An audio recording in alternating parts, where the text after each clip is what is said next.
Assalamualaikum dan selamat pagi Malaysia. Bella Met Malaysia masih lagi mengekalkan amaran angin kencang dan laut bergelora kategori ketiga di kawasan perkapalan Phuket. Kategori kedua melibatkan kawasan perkapalan Selat Melaka Utara dan Samui serta kategori pertama di kawasan Tenggara Samui, Condor, Reef North, Layang-Layang, Palawan dan juga Sulu. Dan amaran ini dijangka akan berkuat kuasa sekurang-kurangnya sehingga ke 12 Ogos nanti. Sepanjang amaran berkuat kuasa, keadaan di kawasan amaran adalah tidak stabil untuk sebarang aktiviti perairan, perkapalan termasuklah pekerjaan di pelantar minyak. Baik, seterusnya kita perhatikan pula pada keadaan cuaca semasa. Untuk pagi ini, keadaan cuaca cerah dan tiada hujan di kebanyakan negeri di semenanjung Malaysia. Namun begitu, garis badai yang kini sedang berlaku di Selat Melaka telah pun memasuki kawasan perairan negeri Perak dan juga Selangor dan dijangka pada pagi ini keadaan cuaca hujan boleh berlaku di kebanyakan kawasan di Selangor dan juga di sekitar Kuala Lumpur. Bagi lain-lain negeri, keadaan cuaca cerah ini boleh berterusan sehingga ke tengah hari nanti.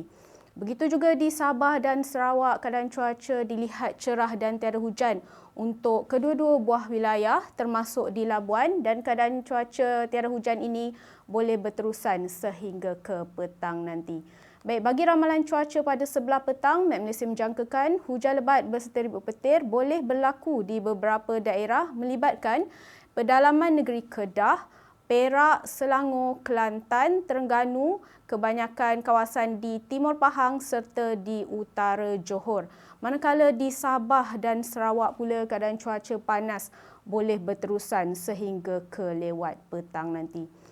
Baiklah, Met Malaysia juga telah mengemas kini status cuaca panas yang mana terdapat 3 kawasan di Semenanjung melibatkan jajahan Machang, Gua Musang Kelantan serta di Maran Pahang, manakala 2 kawasan di Seri Aman dan juga Lubuk Antu Sarawak kini pun telah berada di tahap 1 iaitu tahap berjaga-jaga dengan suhu maksimum harian melebihi 35 darjah Celsius selama 3 hari berturutan.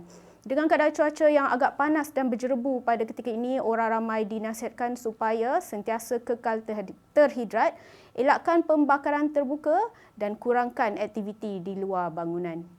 Baik, sekian informasi cuaca yang dapat saya kongsikan pada pagi ini. Jangan lupa ikuti kami di laman media sosial seperti yang tertera.